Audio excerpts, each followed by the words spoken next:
Hello, karibu katika chimbo la Dr. Ndimbo, mahali ambapo unapata madini ya kujenga mustakabali wa maisha yako. Leo tutazungumzia kitu kimoja muhimu sana, na hiki ni kufanya maamuzi madogo madogo kila siku.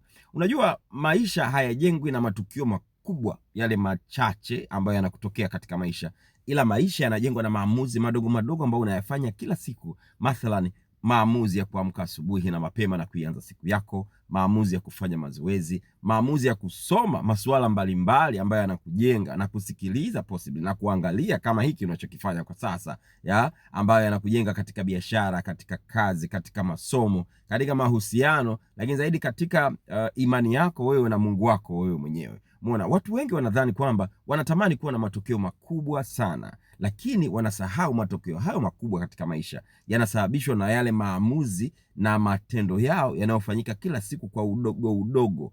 Nilikuwa nikwambie, wewe sio mmoja wa watu ambao wanataka matokeo makubwa alafu haufanyi maamuzi madogo madogo katika vitu, masuala yanayokuhusu. Hebu chukua hatua, usisubiri vitu tu, usisubiri siku mpaka ikawa imetulia, siku mambo yameshakuwa mazuri na nini.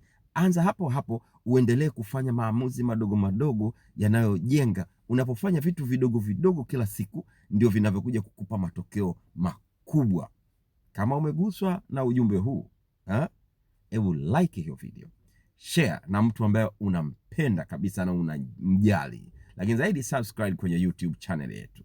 Tukutane kazini. See you at work. Na hili ndio chimbo la Dr. Ndimbo.